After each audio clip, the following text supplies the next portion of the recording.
On November 17th, 2024, at exactly 1:15 in the morning, my daughter collapsed at my front door with $47,000 worth of medical bills she was too afraid to file.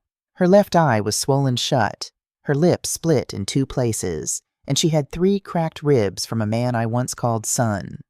I spent 19 of those years as a police officer before my knees gave out and the department pushed me into early retirement. I've been a widow for 4.5 years, since my husband Marcus passed from cancer. And on that November night, when my only child fell through my doorway bleeding and broken, I didn't scream. I didn't cry. I just said, "Come inside, baby." Then I decided to do something about it. My name is Shirley Prescott, and I want to tell you my story.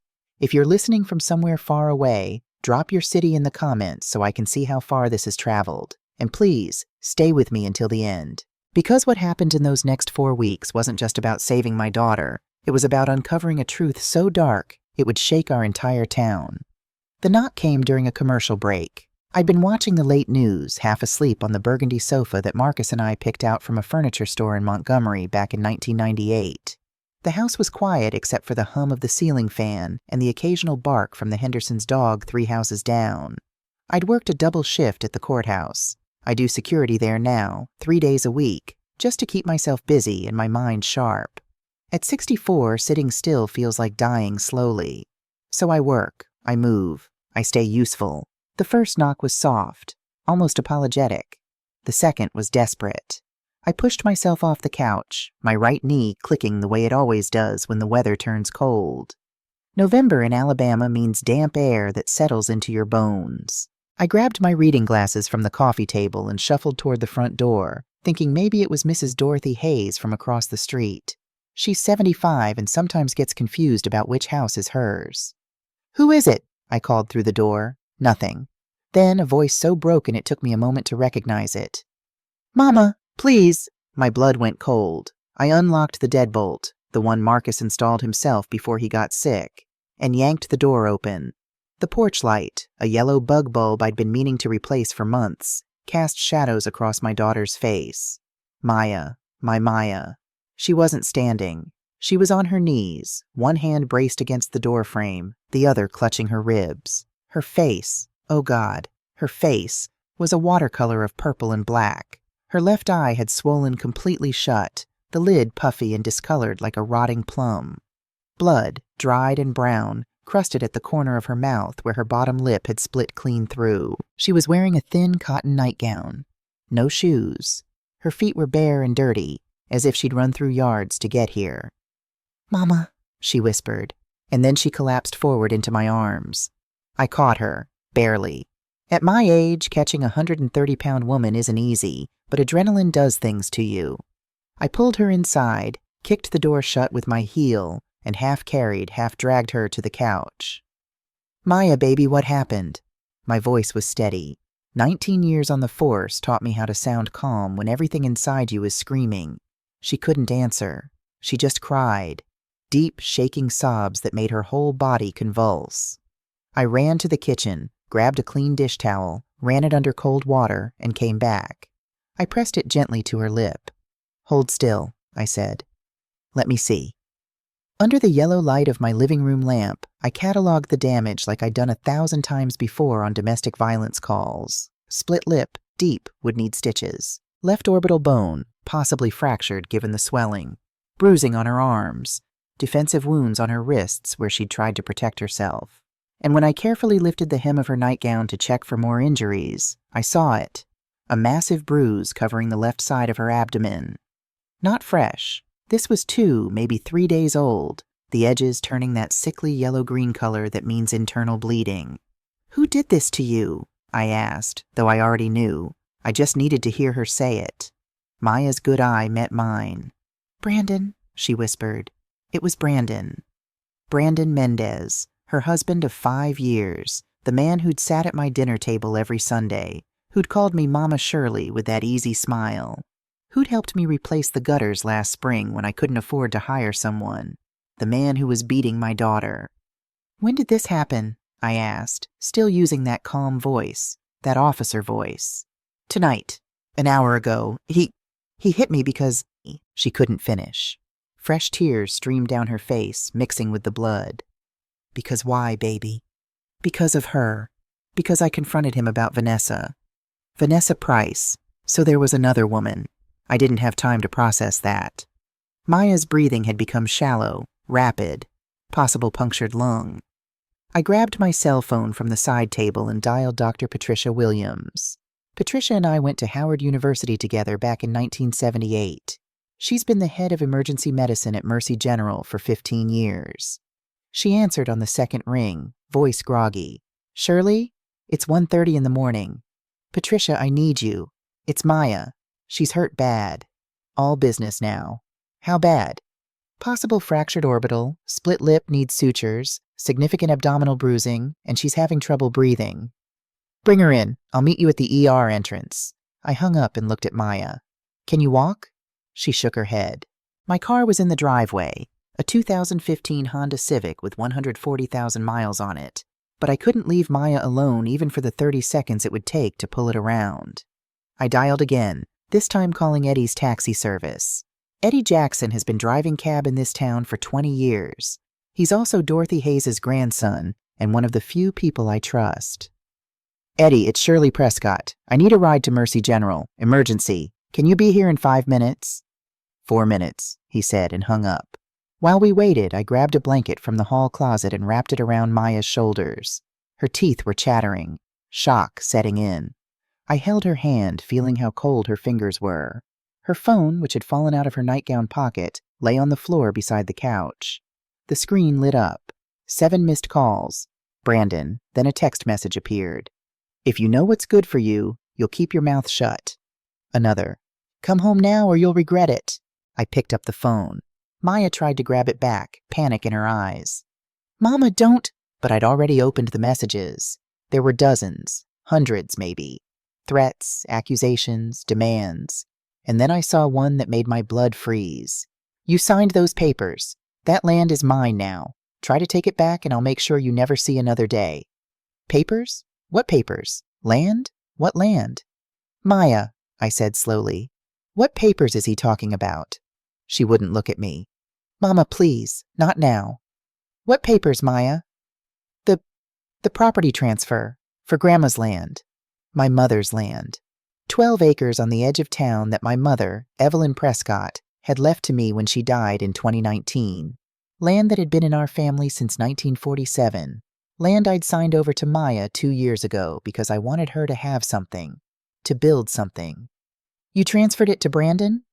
My voice was still calm, but inside something dark and cold was settling into place. He made me, Maya whispered.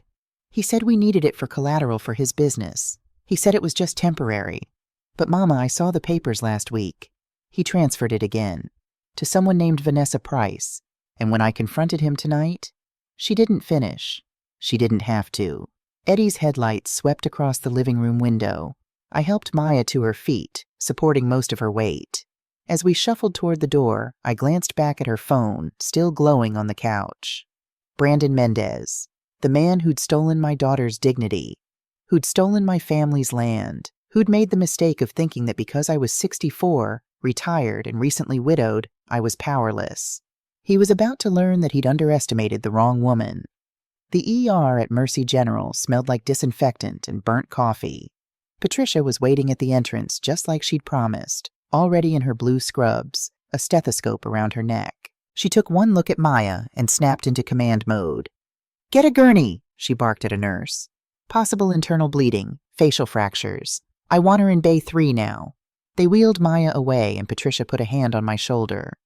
Shirley, she's going to be okay, but you need to tell me everything. I did. Quietly, calmly, while we walked to the family waiting area. Patricia's jaw tightened with every detail. Has he done this before? She asked. I don't know. Maya hasn't. We haven't been truly close since she left Baltimore. She stopped coming to Sunday dinners about 6 months ago. Always had an excuse. Patricia nodded grimly. Classic isolation. Surely I have to ask. Do you want me to call the police? Did I? 24 hours ago, the answer would have been yes, automatic. But something in Maya's eyes, that terror when I'd reached for her phone, told me this was more complicated than a simple assault case. Not yet, I said. Let's get her stable first. Then we'll figure out the next steps. Patricia studied my face. You're planning something. I'm gathering information. Surely. Patricia, I spent 19 years cleaning up domestic violence scenes. I know how this goes. We call the cops. Brandon gets arrested. Maybe he spends a night in jail. Then he posts bail. Gets a lawyer. And Maya? I shook my head. Maya gets intimidated. She drops the charges. He walks free. And next time there might not be a next time. So what are you going to do? What I should have done the day she married him. Due diligence. Patricia was quiet for a moment. Then she said, I'll do a full examination. Document everything. Photos, measurements, medical report. If you decide to press charges later, we'll have what you need. Thank you. But Shirley? She gripped my arm. Be careful. Men like this, when they feel cornered, they get dangerous. I nodded, but inside I was thinking, he has no idea what dangerous looks like. They kept Maya for 4 hours. CT scan showed no internal bleeding, thank God, but she did have 3 cracked ribs and a hairline fracture in her left cheekbone. They stitched up her lip, 8 stitches, and gave her pain medication. By the time we left, dawn was breaking. The sky over Mercy General was that pale purple color that comes right before sunrise. Eddie was still waiting in the parking lot, bless him. He helped me get Maya into the back seat, didn't ask questions, just drove us home.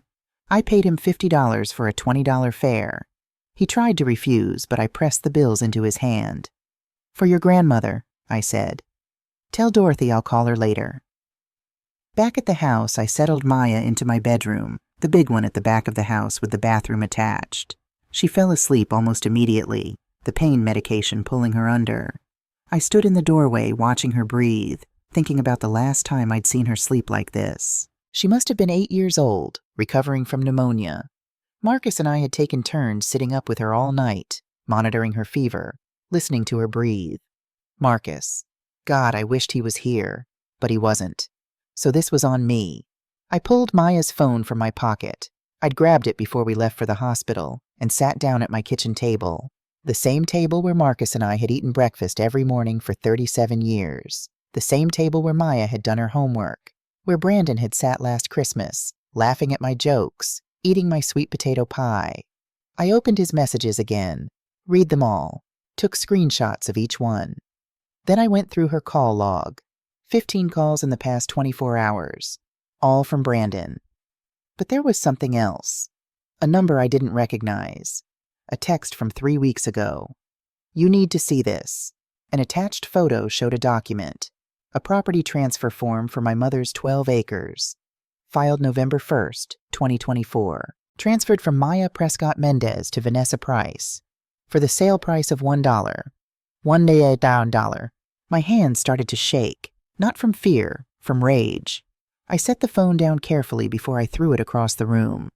12 acres, worth at least $240,000 at current market value, probably more given its location near the new highway extension. My mother had scraped and saved to buy that land in 1947. She was a cleaning woman, worked 3 jobs. That land was her legacy, and Brandon had sold it for $1 to his mistress. I took 3 deep breaths.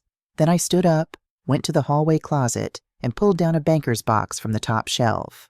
Inside were all my mother's old documents, the original deed from 1947, tax records, survey maps. I spread them across the kitchen table and started comparing. The signatures on the November 1st transfer form looked like Maya's, but they weren't. I could tell because Maya has this quirk. She always makes the tail of her Y curve back to the left. Has done it since she learned to write in 1st grade. These signatures? The Y went straight down. Forgery. I photographed everything. The originals, the fakes, the screenshots. I had a 64-gigabyte memory card in my old digital camera, Marcus's camera technically, the Nikon D350. Oh, he'd bought to photograph birds before he got too sick to go outside. I filled that memory card with evidence. By 7:30 a.m. I had 47 photos of Maya's injuries, taken by Patricia, 23 screenshots of threatening messages, 6 photos of forged documents, call logs showing pattern of harassment, medical records documenting not just tonight's injuries, but old ones too. Patricia had found healed fractures in Maya's ribs that were at least 6 months old. I backed everything up to a USB drive, then backed up the backup to a second drive. I've seen too many cases thrown out because evidence got lost. That wasn't happening here. At 8 a.m., I made a call. Mitchell and Associates Legal Services, how may I help you? I need to speak with Anthony Mitchell, please. Tell him it's Shirley Prescott. Anthony and I went to Carver High School together back in 1976. He'd gone on to become one of the best civil attorneys in the state. We'd lost touch over the years, but I knew his reputation: thorough, relentless, and expensive. Shirley Prescott? His voice came on the line, warm with surprise. It's been what, 20 years? 23. Anthony, I need your help. His tone shifted immediately. What's wrong? How much do you know about property fraud and domestic violence? Enough. What happened? I told him. Everything. When I finished, there was a long silence. Then, Shirley, what you're describing isn't just assault. This is systematic abuse, financial manipulation. And if those signatures are forged, which from what you're telling me they are, we're looking at multiple felonies. I know. Do you want to press charges? I want to bury him. Another pause. Okay, but we need to do this right. Can you come to my office today? Bring everything you have. I'll be there at 2. My daughter's sleeping now. I don't want to leave her alone. Understood. Shirley, I'm sorry this happened to your family. Don't be sorry yet. Save that for him. At 10 a.m., there was a knock on my door. I looked through the peephole and saw Mrs. Dorothy Hayes standing on my porch, holding a covered dish. I opened the door. Morning, Dorothy. She pushed past me, that covered dish held out like an offering. Don't you morning me, Shirley Prescott. I saw that taxi pull up at 1:30 last night. I saw you practically carrying Maya to the car, and I saw her face under that porch light. She set the dish on my coffee table, chicken and dumplings from the smell. Now you're going to sit down and tell me everything, and then we're going to figure out what to do about that man. Dorothy Hayes is 75, 5 feet tall, and has lived across the street from me since 1982. She's also one of the most stubborn women I've ever met. There was no point in trying to deflect, so I told her. Not everything. I didn't mention the land fraud yet, but enough. When I finished, Dorothy's hands were clenched so tight her knuckles had gone white. That boy, she said, her voice shaking with fury. That boy sat at my dinner table. I fed him my good Sunday pot roast. I know. And he's been hurting Maya this whole time? Looks that way. Dorothy stood up, straightened her spine. I have something you need to see. She crossed the street to her house and came back 5 minutes later with a USB drive. I installed security cameras last year after someone broke into the Hendersons' shed. They record everything on the street. Motion activated. She plugged the drive into my laptop. The footage was grainy, but clear enough. There was my house, visible across the street.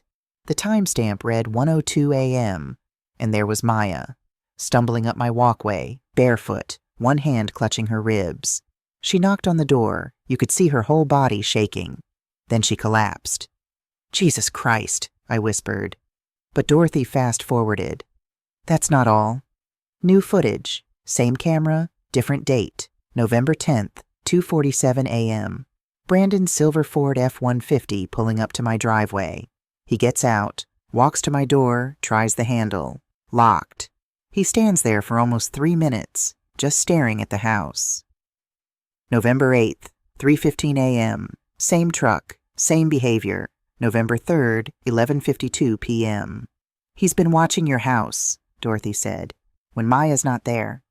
My skin went cold. Why would he? Because he knows you're her safe place. He's been checking to see if she runs to you. 7 times. He'd checked my house 7 times in the past month. Dorothy, I need a copy of this footage. Already made you one. She ejected the USB and handed it to me. And Shirley, I'm testifying. Whatever you're planning, count me in. That girl is like a granddaughter to me. Nobody hurts family. I hugged her then, this tiny woman who'd lived across the street from me for 42 years. Thank you. Don't thank me yet. Thank me when that bastard is in handcuffs. After Dorothy left, I sat at my kitchen table with all the evidence spread out before me. Photos, documents, footage, text messages. In 19 years as a police officer, I'd worked exactly 127 domestic violence cases. I know because I kept a journal. Every single one. I documented them because I wanted to remember, wanted to learn what worked and what didn't. Out of those 127 cases, you know how many ended in convictions? 19. You know why? Because the system is broken. Because victims get scared. Because abusers have money and lawyers and time. Because judges don't always believe women. Because juries want proof beyond reasonable doubt, even when the proof is written in bruises. But I had something those other cases didn't have. I had me. I called Anthony Mitchell back. Change of plans. I need you to do something before I come to your office. What? Run a full background check on Brandon Mendez. Not just criminal, everything. Credit, employment history, previous addresses, property records. I want to know every parking ticket this man has ever gotten. Shirley, that'll take a few days and cost about $800. I'll pay $1,600 if you can do it by tomorrow. Consider it done. At 2 p.m., Maya woke up. I heard her moving around in the bedroom, so I heated up some of Dorothy's chicken and dumplings and brought them to her on a tray. She was sitting up in bed, looking at herself in the hand mirror I keep on the nightstand. When she saw her face, she started crying again. Hey, I said gently. None of that. You're alive. You're safe. That's what matters. Mama, I'm so sorry. For what? For bringing him into your life. For Grandma's land. I know you'll never forgive me. I set the tray down and sat on the edge of the bed. Maya, do you know what your Grandma Evelyn told me the day before she died?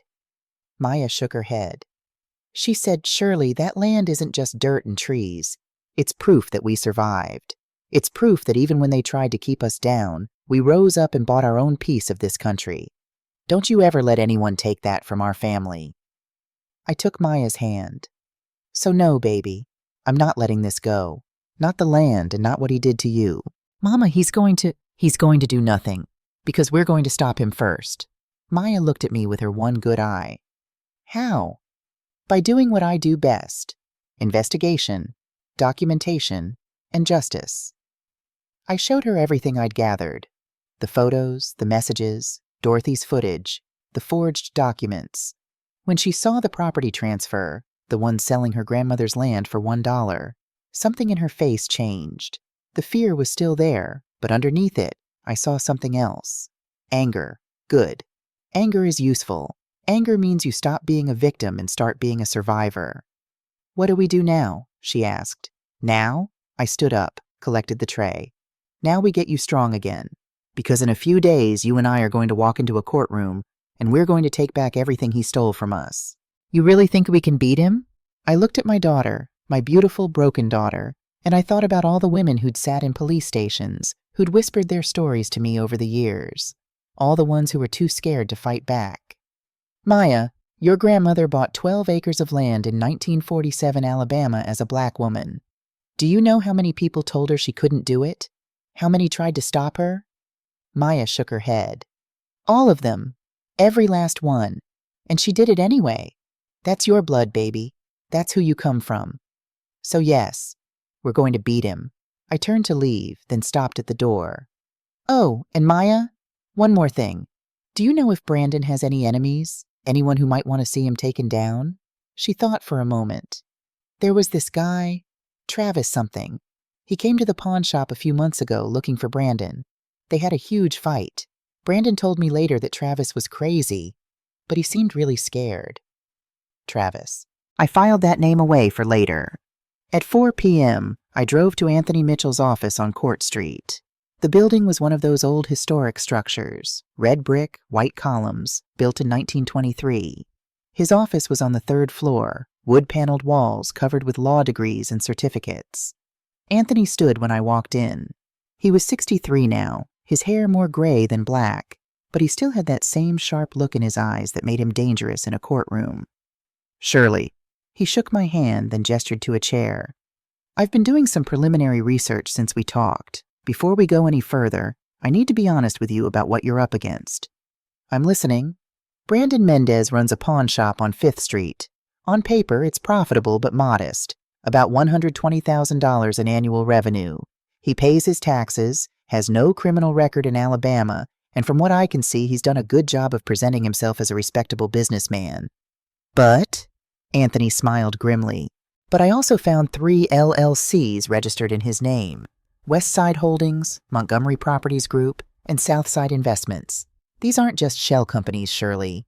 They're actively moving money, lots of money. How much? In the past 18 months? Nearly $2.3 million in property transactions. I sat back in my chair. $2.3 million? And here's the interesting part. Most of those transactions involve properties purchased for cash, held for 60 to 90 days, then transferred to other entities for minimal amounts. Classic money laundering structure. So he's not just an abuser, he's a criminal. A sophisticated one, which means if we come at him directly, he'll have resources to fight back. Good lawyers. Maybe even connections we don't know about. Anthony leaned forward. But it also means he has a lot to lose, a lot to hide. And if we can prove he's been using your daughter and your family's land as part of his operation, we can bring the whole thing down. Exactly. But Shirley, I need to ask, are you sure you want to go down this road? Because once we start, there's no stopping. He's going to come after you with everything he has. I thought about Maya's face last night, about her cracked ribs, about the terror in her eyes. Anthony, I'm 64 years old. I've been a cop, a wife, and a mother. I've survived a husband's death, early retirement, and a pandemic that nearly took me out twice. I'm too old to be scared of bullies. So yes, let's do this. He nodded, pulled out a legal pad. All right, here's what we're going to do. For the next hour, Anthony and I built a strategy. It wasn't just about the assault. That was the obvious part. We were going after everything: the forged documents, the fraudulent property transfer, the financial manipulation, and if we could prove it, the money laundering. I'll need statements from Maya, from you, from any witnesses, Anthony said. Medical records, police reports if you decide to file them, and every piece of documentation you can gather about that land transfer. I have most of that already. He raised an eyebrow. Of course you do. Anthony, there's one more thing. I told him about the mysterious text, the one that had tipped Maya off about the property transfer. Someone else knows what Brandon's doing. Someone who wanted Maya to find out. Any idea who?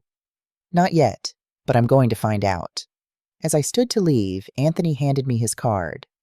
My cell number is on the back. Call me anytime, day or night. And Shirley, be careful. You're dealing with someone who's proven he's willing to hurt the people you love. Let him try, I said. The drive home felt longer than usual. Anthony's words echoed. He's going to come after you. I knew what I had to do. That night I did something I hadn't done in 3 years. I went to my bedroom closet, the one I'd shared with Marcus, and pushed aside the hanging clothes until I reached the back. There, in a locked case, was my service weapon, a Glock 22 .40 caliber. The department had let me keep it when I retired. I hadn't touched it since Marcus's funeral. Hadn't wanted to. It represented a life I'd tried to leave behind. But sometimes, you have to go back to who you were to protect who you've become. I cleaned the gun, checked the magazine, made sure everything still worked. Then I locked it back up. I wasn't planning to use it, but I needed to know it was there. The next morning, Tuesday, November 18th, I woke Maya at 8 a.m. Get dressed, I told her. We're going somewhere. Where? To see your husband. Fear flashed across her face. Mama, I can't. You don't have to talk to him. You don't even have to get out of the car. But we need to let him know something. What? That you're not alone anymore. 20 minutes later, we were parked across the street from Brandon's pawn shop. The place was called Mendez Trading Post. Hand-painted sign, bars on the windows, the kind of establishment that looked barely legal, but somehow always survived. Brandon's truck was in the parking lot. I took out my phone and called the shop's number. It rang 4 times before someone picked up. Mendez Trading Post. Brandon's voice, casual, confident. This is Shirley Prescott, I said. I'm calling to inform you that my daughter will not be returning to your house. Any attempt to contact her directly will be documented and used against you in legal proceedings. If you need to discuss property division or any legal matters, you can do so through my attorney, Anthony Mitchell. His office is on Court Street. I'm sure you can find it. Silence on the other end. Then, Where is Maya? Safe. She's my wife, Shirley. You can't just, I can and I will. November 17th, approximately 12:45 a.m., you assaulted my daughter, causing multiple injuries including fractured ribs and facial trauma. We have medical documentation, witness statements, and video evidence. If you come near her again, I will file criminal charges. Do you understand? More silence.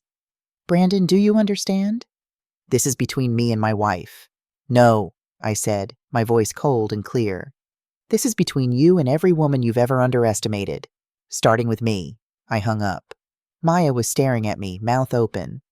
Mama, I just drew the line, I finished. Now he knows we're not playing around. We drove home.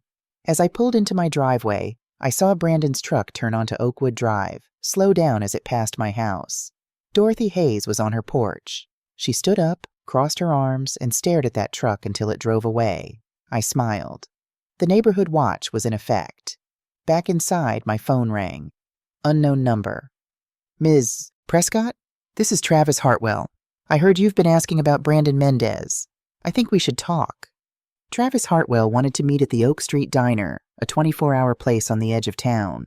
I told Maya to stay home with Dorothy and drove there alone. He was waiting in a back booth. 45 years old, wearing a faded denim jacket, hands wrapped around a coffee mug. His eyes had that haunted look I'd seen before on people who'd lost someone to violence. I slid into the booth. Mr. Hartwell. Travis, thank you for meeting me. He pulled out his phone, showed me a photo. This is my sister, Jennifer. She died 8 years ago on April 3rd, 2016. The police ruled it an accidental fall down the basement stairs. The woman was beautiful, blonde, bright smile, holding a baby. I'm sorry for your loss, I said. But what does this have to do with Brandon? Because the man you know as Brandon Mendez was married to my sister, except back then he went by his real name, Kevin Hartwell. Everything stopped. Kevin called 911, said he found Jennifer dead. Broken neck. He was devastated, the perfect grieving husband. But Jennifer had called me 2 weeks before, said Kevin was violent. She had bruises, just like your daughter. She was planning to leave. Travis's voice hardened. Then suddenly she's dead from a fall. The police investigated? Barely. Kevin had his story ready, said she'd been drinking. No forced entry, no struggle. They closed it in 3 weeks. He gave up their baby for adoption 6 months later, then disappeared. Changed his name, moved south. I've been tracking him for 8 years. He showed me a Tennessee driver's license from 2015, Kevin Michael Hartwell. The face was unmistakably Brandon. I've been watching him for months, Travis said, documenting everything. That's how I found the land fraud. I sent Maya that text to warn her. What do you have on him? He handed me a USB drive. Bank records showing $2.7 million in suspicious transactions. Property deeds for 17 parcels through shell companies. And recordings. I bugged his pawn shop office 6 weeks ago. He talks to himself, brags about fooling everyone. And Shirley? He's planning something big with your family's land. I need to verify this. Do it fast, because when men like Kevin get cornered, they get dangerous. Back home, I found Maya and Dorothy in the kitchen making peach cobbler. They looked up when I entered. Mama? Who was that man? I set down my purse. Maya, I need the truth. 5 years ago, when you stopped talking to me, where were you? Maya's face went pale. Mama, The truth. I was in prison. The words came out broken. Jessup Correctional, Maryland. 26 months for embezzlement. I had to sit down. Dorothy gasped. The story poured out.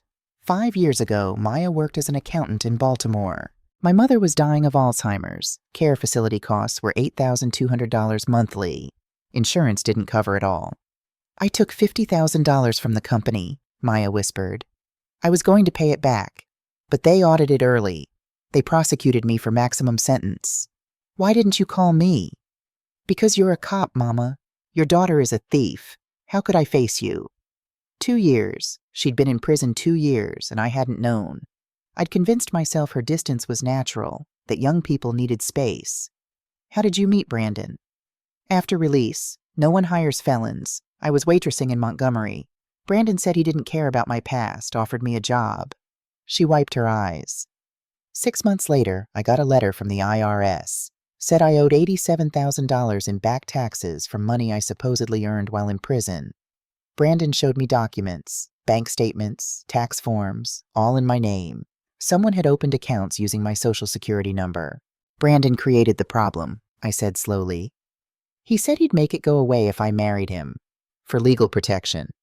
So we married in December 2019, and the tax problem disappeared. Maya's voice broke. I figured out later he'd set it up, but by then I was trapped. He had copies of everything. Said if I left, I'd go back to prison for fraud. My daughter had been carrying this weight for 5 years, had gone to prison trying to save my mother, had married an abuser because she thought she had no choice, and I hadn't been there. The land transfer, I said. Did you sign it? I signed something Brandon said was for a business loan. I didn't know about the land until that text message. When I confronted him, she touched her bruised face. I pulled out Travis's USB drive. Brandon's real name is Kevin Hartwell. 8 years ago, he killed his first wife and made it look like an accident. We have evidence, recordings, financial records, everything. We're going to stop him. That afternoon, I went to find Vanessa Price at 1847 Riverside Apartments, Unit 12B. A woman answered, late 20s, blonde, exhausted, holding a toddler. Who's asking? Shirley Prescott, Brandon Mendez's mother-in-law. We need to talk. I don't know any Brandon Mendez. But you know Kevin Hartwell. Her face went white. She let me in. The apartment was clean but sparse. Bill's stamped final notice covered the coffee table. How much does he have on you? I asked. I don't know what. The property transferred to you for $1. You're not his mistress. You're his accomplice. Vanessa sat down. He said no one would get hurt. My daughter has 3 broken ribs. Her eyes filled with tears. I didn't know he was hurting her. The story came out. 2 years ago, drowning in medical debt from her son's premature birth, $143,000 in NICU bills, she met Kevin at a bar. He said he needed someone to hold property titles temporarily for tax purposes. He'd pay off her hospital bills. He paid off $52,000 the first week. Cash. She wiped her eyes. What would you do? Your grandson is alive, but you're drowning, and someone throws you a rope. How many properties? 8, maybe 9? He brings papers, I sign. Every few months, money appears in my account. I showed her Maya's injuries. This is what your tax arrangement funds. A man who beats his wife and killed his first wife 8 years ago. What? I told her about Jennifer Hartwell. Vanessa stood up, paced. I can't go to the police. If they find out I signed fraudulent documents, you're a victim, Vanessa. You can keep being his pawn or help us stop him. If you cooperate, testify about what he made you do, we can protect you. She looked at her son playing with trucks. What do I have to do? Tell the truth, in court. And my son? We'll be safe. I give you my word. Long silence. Then, he keeps files in his basement. Everything. Real documents, real account numbers. He showed me once, said it was insurance. If I talked, I'd go to prison and my son to foster care. Can you get me in? He has cameras. I know how to get around cameras. Finally, Thursday. He has a meeting in Birmingham. He'll be gone 9 a.m. to 3 p.m. That's enough time. Thursday, November 21st. Raymond Cooper, the PI Anthony recommended, met me at Brandon's house at 9:30. Vanessa let us in, showed us to the basement, then left. Against the far wall, 6 filing cabinets, all locked. Raymond picked the locks in 4 minutes. Inside the first cabinet, property files, dozens. 2,847 Oak Ridge Lane, purchased March 15, 2023. $67,000 cash, transferred to Westside Holdings, May 22, 2023. $1. 1,156 Maple Court, purchased August 3, 2022. $89,000 cash, transferred to Montgomery Properties, October 11, 2022. $1. Classic money laundering, I said. The second cabinet held bank statements, account after account, including one in Maya's name she'd never opened. $127,000 deposited January 15, 2023. $93,500 deposited March 22, 2023. $156,000 deposited June 8, 2023. $218,000 deposited September 14th, 2023. That's $590,000 in 1 year, Raymond said. Where's it coming from? The third cabinet had the answer. Insurance fraud, staged accidents, fake injury claims, inflated damage reports, 23 separate schemes. Total, $3.1 million over 4 years. But the fourth cabinet held the worst. A file labeled Jennifer. Inside, photos of Jennifer Hartwell, bruised and battered, medical records showing abuse, and handwritten notes in Kevin's writing. She's becoming a problem. Too much talking. Need to find solution. Dated March 25th, 2016. Jennifer died April 3rd, 2016, 9 days later. This is premeditation, Raymond said. This is murder. We spent 3 hours photographing everything, every document, every bank statement. Raymond scanned while I photographed as backup. At 1:45 p.m., Vanessa called. He's leaving Birmingham early, maybe an hour. We worked faster. By 2:30, everything was packed, cabinets locked, basement pristine. As we drove away, I looked back at that normal house. Brandon thought his secrets were safe. He was wrong. That night, organizing files at my kitchen table, my phone rang. Unknown number. Hello? You think you're smart. Brandon's voice. Cold. Breaking into my house, stealing my files. My blood froze. I don't know what you're talking about. Don't lie. I have cameras outside. I saw you, the investigator, Vanessa letting you in. I glanced at Maya's closed door. If you have evidence of a crime, call the police. Oh, I will. But first, a deal. Give back everything you took and I'll forget this. Keep playing detective and... Well, you remember my first wife? Are you threatening me? I'm promising you. 24 hours. After that, I can't guarantee anyone's safety. Not yours, not Maya's, not that little old lady across the street with her cameras. He hung up. Dorothy. He threatened Dorothy. I ran across the street. Dorothy answered in her nightgown, confused. Pack a bag. You're staying with me. Why? Brandon knows we're coming, and he's desperate. 20 minutes later, Dorothy was in my guest room. I checked every lock, closed every curtain, made sure my service weapon was loaded. Then I called Anthony Mitchell. We're accelerating, I told him. Brandon knows about the files. He's making threats. We move now. Shirley, we're not ready. We're out of time. How fast can you file? Long pause. If I work through the night, preliminary charges by tomorrow afternoon. Just the assault and property fraud initially. The rest takes weeks. File it. Get a warrant. What are you going to do? Make sure he doesn't hurt anyone else while we wait. I hung up and looked at the evidence spread across my table. Photos of Jennifer Hartwell. Bank statements showing millions. Property deeds. And recordings. I plugged in Travis's USB, found the audio files, pressed play. Brandon's voice filled my kitchen. She has no idea. None of them do. They think I'm just some pawn shop owner. They don't know I own half this town. And when I'm done, I'll own the other half too. Another recording. Jennifer was stupid. Threatened to go to the police. Had to take care of that problem. No one suspected a thing.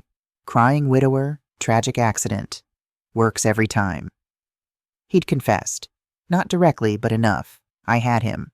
Tomorrow, we'd file charges, get a warrant, start the legal process that would bring Brandon, Kevin, down. But tonight, I sat at my kitchen table with a loaded gun beside me, protecting my daughter and my neighbor, waiting for dawn. Because sometimes justice takes time, and sometimes you have to be willing to fight for every second of it. Friday morning, November 22nd, Anthony Mitchell called at 7:15 a.m. It's done. Judge Morrison signed the warrant an hour ago. Assault and battery, property fraud, forgery. They're picking him up at 9 a.m. I looked out my kitchen window. Across the street, I could see Brandon's silver truck parked in his driveway, still there from last night's surveillance. Where will they take him? County lockup for processing. Arraignment is Monday morning. Bail hearing immediately after. Surely you need to be prepared. He'll make bail. A man with his resources, his clean record here in Alabama, Judge Morrison will set it high, but he'll pay it. How high? I'm guessing $150,000, maybe $200,000. $15,000 to $20,000 cash to a bail bondsman. Brandon had that in his couch cushions. How long do we have? If he posts bail Monday afternoon, he could be out by Tuesday morning, 3 days, maybe 4. 3 days before Brandon was back on the streets. Anthony, what about the murder evidence? Jennifer Hartwell? That's a Tennessee case from 2016. I've contacted the DA's office in Nashville, sent them everything Travis gave us. But reopening a closed case, especially one ruled accidental, that takes time. Months, maybe years. We don't have months. I know. That's why we're focusing on what we can prove now. The assault on Maya is solid. We have medical records, photos, witness statements from Dorothy. The property fraud is airtight with the forged signatures. If we can get him on these charges, he's looking at 5 to 7 years. 5 to 7 years wasn't enough. Not for what he'd done to Maya, not for Jennifer, not for the 23 insurance fraud victims, not for the $3.1 million he'd stolen. But it was a start. Okay, I said. I'll bring Maya to the arraignment Monday. Shirley, be careful this weekend. Wounded animals are the most dangerous. At 9:47 a.m., 2 patrol cars pulled up to Brandon's house. I watched from my living room window as Officers Williams and Garcia approached the door.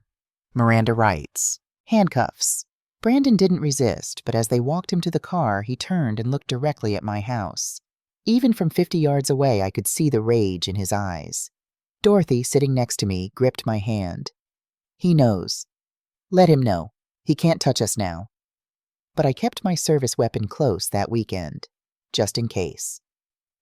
Monday morning, November 25th, the courthouse was packed. Anthony had warned me it would be. Domestic violence cases always drew crowds in small towns. People who knew Brandon, who'd done business with him, who couldn't believe that nice man from the pawn shop could hurt anyone. I wore my best church dress, navy blue, simple, dignified. Maya wore gray, her bruises still visible even under makeup. We sat in the front row. Brandon entered in an orange jumpsuit, hands cuffed. He'd aged 10 years in 3 days. His lawyer, Marcus Webb, expensive suit, slicked back hair, the kind of attorney who defended rich men, whispered in his ear. Judge Morrison entered. All rise. The arraignment took 15 minutes. Brandon pled not guilty to all charges. Webb argued for minimal bail. My client is a respected businessman with deep community ties, no criminal history, and no flight risk. Anthony countered with Maya's medical records, the threatening text messages, the forged property documents. Judge Morrison set bail at $250,000. Webb didn't even blink. We'll post bond this afternoon, Your Honor. As they led Brandon out, he stopped next to our row, looked at Maya, then at me. This isn't over, he said quietly. Yes, I replied. It is. But it wasn't. Not yet. Tuesday morning, Brandon posted bail. By Tuesday afternoon, Travis Hartwell called me. He's on the move. Left the pawn shop at 2 p.m., drove to a storage unit on Highway 82, came out with 2 duffel bags and a locked case. Shirley, I think he's running. Where is he now? Lost him near the industrial district, but I'll find him. I called Anthony immediately. Can we revoke his bail? Not without proof he's violating terms, and right now, all we have is suspicious behavior. Anthony, if he runs... I know.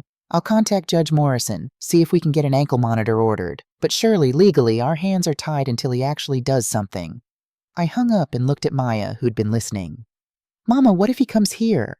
He won't. He's too smart for that. He knows we're watching. But I was wrong. Wednesday, November 27th, 10:47 p.m. I was in the kitchen making tea when Dorothy's security camera alert went off on my phone. Motion detected. Front yard. I pulled up the feed and felt my blood freeze. Brandon's truck, parked across the street. He was sitting in the driver's seat, just watching the house. I called 911. This is Shirley Prescott, 1847 Oakwood Drive. I have an active restraining order against Brandon Mendez. He's currently parked outside my house in violation.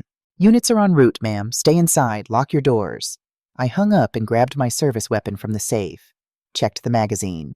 19 years on the force, I'd drawn my weapon in the line of duty exactly 4 times. Never fired it at a person. But if Brandon came through that door... Maya appeared in the hallway. Mama, what's happening? Go to the back bedroom. Lock the door. Don't come out until I say. Mama, now, Maya! She ran. I heard the bedroom door slam, the lock click. Dorothy came down the stairs in her robe. "Shirley, I called Eddie. He's 2 minutes away with his hunting rifle." "Good. Stay away from the windows." I positioned myself in the living room with a clear view of the front door. Gun in hand. Waiting. Brandon sat in his truck for 8 minutes. Then he got out. He walked slowly up my driveway, hands in his jacket pockets, stopped at my porch, rang the doorbell. "Shirley," he called out. "I know you're in there. I just want to talk." I didn't answer. "Come on, Shirley, we're family. Surely we can work this out like adults." Still nothing. "I'm not here to hurt anyone. I just want to see my wife. That's all. Just let me talk to Maya for 5 minutes and I'll leave." In the distance, sirens. Getting closer. Brandon heard them too. His expression changed. The fake reasonableness dropped away, replaced by cold fury. "You're making a mistake," he said, voice low and dangerous. "You think you know everything, but you don't. You don't know what Maya did, what she really is." The sirens were louder now. 2 blocks away, maybe 1. "Ask her about Baltimore," Brandon shouted. "Ask her who really stole that money. Ask her what she was willing to do to keep it." Red and blue lights swept across my lawn. Brandon backed away from the door, hands raised as Officers Williams and Garcia approached, weapons drawn. "I wasn't doing anything," Brandon said calmly. "Just talking to my mother-in-law." "Sir, you're in violation of a restraining order. Turn around, hands behind your back." As they cuffed him again, Brandon looked at my door one last time. "Ask her, Shirley. Ask Maya what she's not telling you." Then they took him away. After the police left, I found Maya in the back bedroom, curled up on the bed, crying. "Maya, what did he mean? What aren't you telling me?" "Mama, please, what happened in Baltimore?" She sat up, wiped her eyes. And for the next 30 minutes, the rest of the truth came out. The embezzlement wasn't as simple as I'd thought. Yes, Maya had taken the money for my mother's care, but she hadn't worked alone. There was a supervisor, Richard Chen, who'd noticed the missing funds first. He'd confronted Maya, threatened to report her. So Maya had offered him a deal. Split the money, and he'd help her cover the tracks. Richard agreed. For 6 months, they'd stolen together. $50,000 became $87,000, became $134,000. Then Richard got greedy, wanted a bigger cut, threatened to turn Maya in if she didn't pay him $75,000. Maya panicked, went to the company's owner, confessed everything, said Richard had forced her into it, that she was scared for her life. The company investigated, found evidence of the theft, but couldn't prove Richard's involvement. Maya had been careful, kept him off paper trails. So only Maya was prosecuted. Richard walked away, disappeared with his share, $67,000. "I wasn't completely innocent, Mama," Maya whispered. "I stole that money.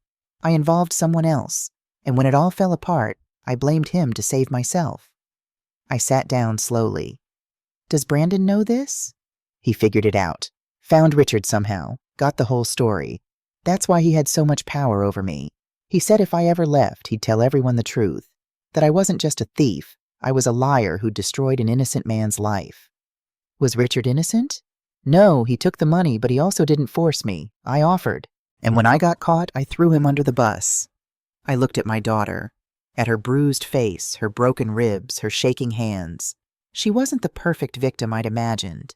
She'd made mistakes, bad ones, but she was still my daughter, still a woman who'd been beaten, manipulated, and trapped. "Okay," I said finally. "Okay? You made mistakes. You did things you shouldn't have, but Maya, that doesn't mean you deserved this." I gestured at her injuries. "Nobody deserves this. Not for embezzlement, not for lying, not for anything." "But Mama," "But nothing. What Brandon did, what Kevin did, was wrong. Period. Whatever you did 5 years ago doesn't change that. You understand me?" She nodded, tears streaming. "Now here's what's going to happen. Tomorrow you're going to call Anthony. You're going to tell him everything you just told me. All of it. And then we're going to deal with whatever consequences come from that. Together." "What if I go back to prison?" "Then I'll visit you every week. And when you get out, I'll still be here.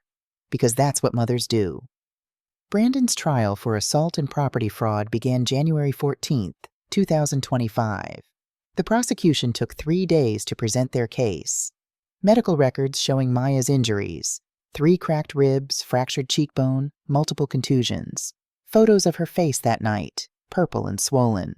Dorothy's testimony about the video footage. Anthony's presentation of the forged property documents. The defense argued self-defense, claimed Maya had attacked Brandon first, that he was only protecting himself. Claimed the property transfer was legitimate, that Maya had signed willingly. Marcus Webb even tried to bring up Maya's criminal record, painting her as a liar and a thief. But Anthony was ready. He presented the recordings from Travis, Brandon's own voice admitting to manipulating women, bragging about getting away with accidents. When the jury heard Kevin Hartwell talking about Jennifer's tragic fall, the courtroom went silent. On January 17th, after 6 hours of deliberation, the verdict came back. Guilty on all counts. Judge Morrison sentenced him to 12 years, 7 for aggravated assault, 5 for property fraud, to be served consecutively. But that wasn't the end. 2 weeks later, the Nashville DA's office announced they were reopening Jennifer Hartwell's case. With the new evidence, the photos, the notes, the recordings, they believed they could prove premeditated murder. If convicted in Tennessee, Brandon, Kevin, would face life in prison. Travis Hartwell called me the day they announced the reopening. "Thank you," he said, voice thick with emotion. "After 8 years, thank you." "Thank Jennifer," I said. "She's the reason we found him." July 2025. I was on my porch at 7 a.m., drinking coffee, watching the neighborhood wake up. Dorothy was across the street watering her roses. The Hendersons' dog was barking at a squirrel. Everything was normal again. Maya came out, sat beside me. She'd gained back the weight she'd lost. The bruises had healed. She was working now, bookkeeping for a local nonprofit that helped domestic violence survivors. She'd been honest with them about her record, and they'd hired her anyway. "Mama, I got a letter yesterday," she said, "from the Maryland Parole Board. They're reviewing my case. Anthony thinks with the evidence of Brandon's manipulation, my sentence might be reduced or expunged." "That's good, baby." "And," she hesitated, "Richard Chen contacted me, through his lawyer. He wants to meet. Says he's ready to tell the truth about what happened in Baltimore." "What did you tell him?" "That I'd think about it." She looked at me. "Do you think I should?" "I think you should do whatever helps you sleep at night. And Maya, whatever you decide, I'll support you." She took my hand. "I'm sorry I didn't call you. When I was in prison, I thought I was protecting you, but really I was just scared." "I know, but you're not scared anymore, are you?" "No, ma'am, not anymore." That afternoon, Vanessa Price stopped by with her son. She'd started working as a paralegal at Anthony's firm. He'd hired her after she testified against Brandon. Her medical debts were in repayment plans. Her son was in preschool. "I wanted to thank you," she said, "for giving me a chance to do the right thing." "You gave yourself that chance. I just opened the door." We sat on the porch watching the kids play in the yard. Vanessa's son, Maya, they were building something with blocks, laughing. "You know what I learned through all this?" I said. "I'm 64 years old. I spent 19 years as a cop, thinking I knew everything about justice. But it took my daughter showing up bleeding on my doorstep to teach me the real lesson." "What's that?" "That justice isn't always clean. Sometimes the victim isn't innocent. Sometimes the hero makes mistakes. Sometimes doing the right thing means accepting that life is complicated, and people are messy, and the truth is somewhere in the middle of all that mess." Vanessa nodded. "And that's okay?" "That's okay, because the greatest victory isn't about being perfect. It's about being brave enough to fight for what's right, even when everything's complicated." Dorothy came across the street with a pitcher of sweet tea. "Y'all having a philosophy session without me?" We laughed, poured tea, sat together in the afternoon sun. My phone buzzed. A text from Travis. "Jennifer's case goes to trial in September. Thought you'd want to know." I texted back, "I'll be there." Because some fights don't end when the verdict comes in. Some fights last years. Some fights you keep fighting even when you're tired, even when it's hard, even when the world tells you to give up. But you fight anyway, because that's what survivors do.